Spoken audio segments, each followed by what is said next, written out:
kabar? Jumpa lagi dengan saya, Heri Yasin. Kali ini saya berada di daerah Depok.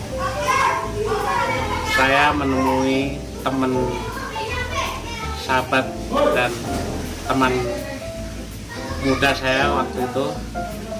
Nah, selama ini kan beliau ini merantau ke Amerika dan sudah lama nggak pernah ketemu, kira-kira kisaran 20 tahun nggak ketemu. Nah, ini kebetulan beliau pulang ke Indonesia. Nah, saya kesempatan untuk datang ke rumah kediaman beliau di Depok. Nah, beliau ini adalah seorang teman dulu di Jakarta, ya seorang seniman lah gitu. Nah, beliau ini merantau ke Amerika, bekerja di sana. Tapi satu, ada profesi yang mungkin kalau di Indonesia itu ya dianggap biasa saja lah. Tapi karena berhubung beliau ini menerapkan profesi ini di luar negeri, di Amerika sana, apalagi di negara adidaya Amerika Serikat, ini profesi akan menjadi sangat unik dan luar biasa. Profesi apa? Kalau mau tahu, yaitu seorang Pak Tani. Jadi sahabat saya ini menekuni di dunia pertanian dan mendapatkan ikon sebagai Bapak Tani, gelar Bapak Tani, dan sudah banyak dikenal di mana-mana dan banyak diwawancarai di media TV, bahkan ada TV lokal di Indonesia juga ada yang mewawancarai, ada beberapa TV, bahkan TV luar negeri juga ada. Nah, nggak perlu lama-lama lagi. Oke, saya berbincang-bincang dengan teman saya langsung. Mari. Halo Mas Arif, apa kabar?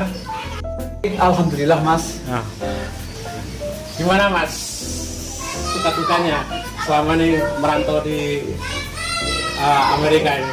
Kayaknya sudah sukses dan berhasil. Waduh, kata-kata sukses dan berhasil ini luar biasa nih. Sebenarnya sih masih biasa saja, kan. Dan alhamdulillah saya suka dan suka itu banyak ya, mengalami dukanya juga banyak, sukanya juga banyak. Intinya kalau merantau di Amerika itu kan bersakit-sakit dahulu, baru bersenang-senang kemudian. Dalam arti juga kalau kita sudah senang juga tidak akan bisa melupakan susahnya, ya kan? Jadi ini buat pelajaran bahwa kita suatu keberhasilan di negara itu awalnya adalah dari proses mengalami dari kesulitan dulu. Ngomong-ngomong, dari tahun berapa Mas Arif ya kita udah lama nggak ketemu selama merantau ke Amerika ini tahun berapa? Saya merantau itu dari tahun 2001. Dari kurang lebih hampir 19 tahun ya. 19 tahun. 20 tahun ya. Hampir 20 tahun. Ya. Jadi di sana artinya bekerja ya, aktivitas di sana bekerja. Tapi kebetulan Mas sekarang udah ngetop nih kayaknya. Mas dikenal sebagai seorang Bapak Tani ya di Amerika ya. Mungkin kalau di Indonesia itu mungkin hal biasa Mas. Tapi kalau di luar negeri, wah itu sangat luar biasa. Iya. Gimana tanggapannya Mas Arif? Waduh, ya sebetulnya saya sebuah petani itu kan hanya sekedar hobi ya. Pekerjaan saya sehari-hari adalah di sebuah rumah sakit dan saya adalah chef di koki ya. Saya chef untuk rumah sakit besar di Amerika. Dan adapun kalau soal pertanian itu saya sudah menjalani sekitar 9 tahun. Dan itu saya geluti dengan pola sistem tradisional yang organik gitu. Dan awalnya itu ya saya berkebun tuh ya karena saya mempunyai rumah dan mempunyai lahan kosong. Saya manfaatkan untuk bisa bercocok tanam karena kalau orang Indonesia itu kan tidak lepas dari makanan sayur-sayuran gitu ya. Nah itu aja. Dan kalau sebuah kesuksesan itu kan ya alhamdulillah sih ya masih ya aduh susah ngomongnya gitu. Tapi suka dukanya itu banyak lah gitu Mas. Tapi kayaknya tanggapan maksudnya pemerintah di luar khususnya di Amerika itu sepertinya itu sangat menarik banget itu dunia pertanian di sana. Atau mungkin sangat langka mungkin di pertanian di sana ya. Betul karena gini ya. Di Amerika ada 4 musim ya, dan tidak mudah untuk bercocok tanam di sana. Kita itu bergelut dengan suhu ya, dan pemerintah Amerika sendiri sangat mendukung ya, khususnya kalau ada urban farmer itu sangat respon dan sangat respect. Kalau kita berkebun, dia akan mendukung. Nah, salah satunya ya, saya ini, saya juga banyak dibantu oleh pemerintah setempat, juga sampai bibit-bibitnya saya juga dikasih. Termasuk tapi saya juga dikasih bibit juga dari masyarakat Indonesia juga, ya kan? Jadi donasi-donasi ada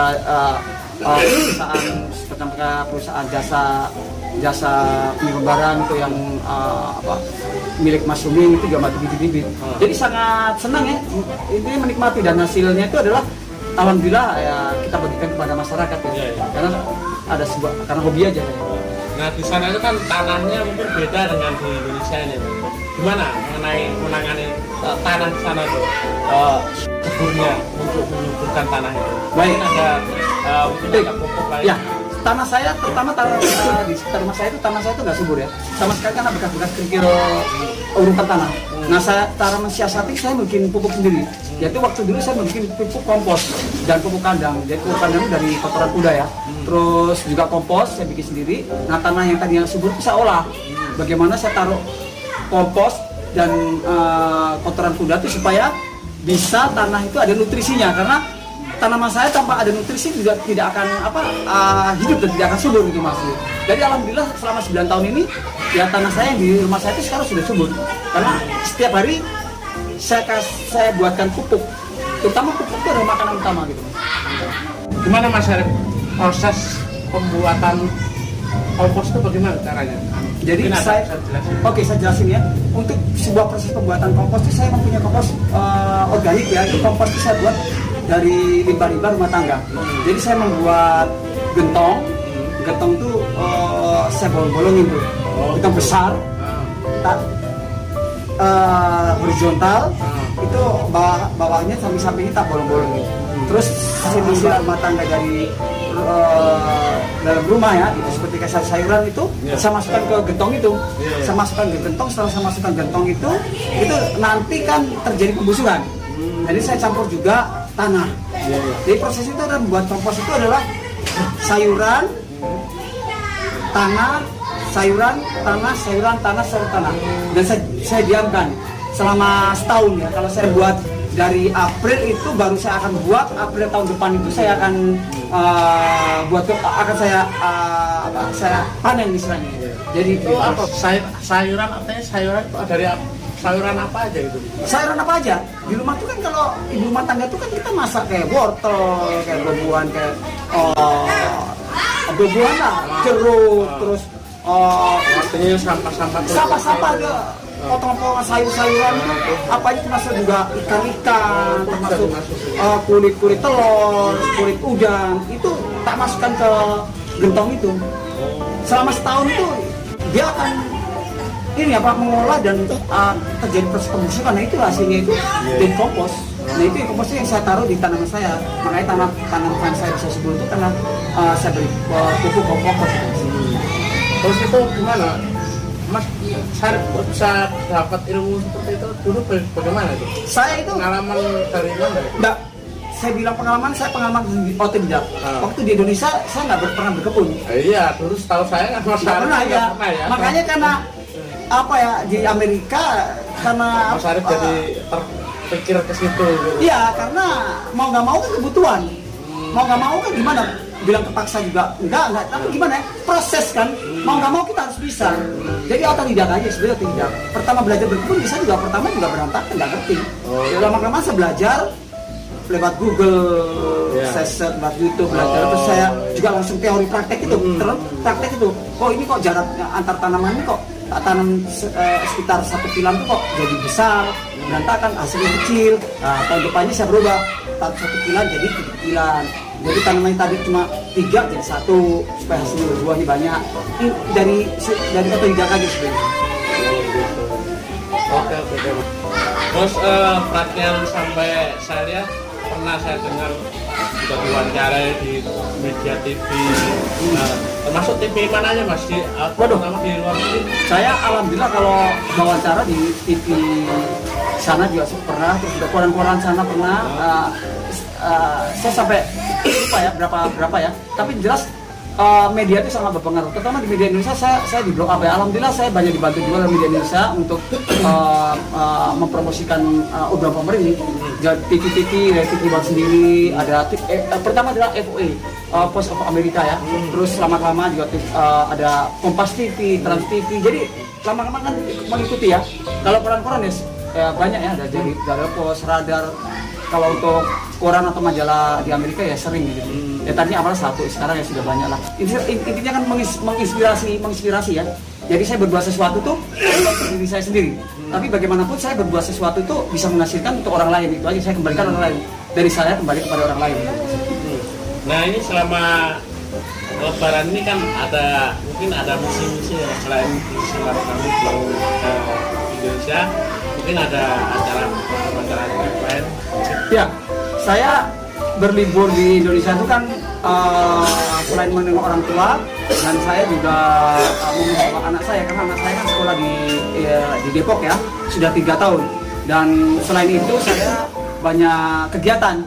Kegiatan pertama itu adalah di Amerika. Setelah itu saya ke komunitas berkebun di Jabodetabek Tangerang.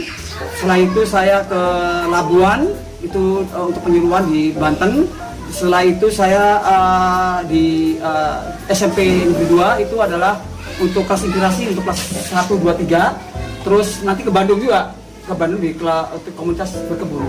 Jadi banyak memberikan motivasi, inspirasi dan mengajari sharing-sharing berkebun. Karena di Indonesia tuh untuk berkebun sekarang tuh urban farmer tuh juga udah banyak banget ya, sudah bagus banget ya, sangat luar biasa sekali gitu.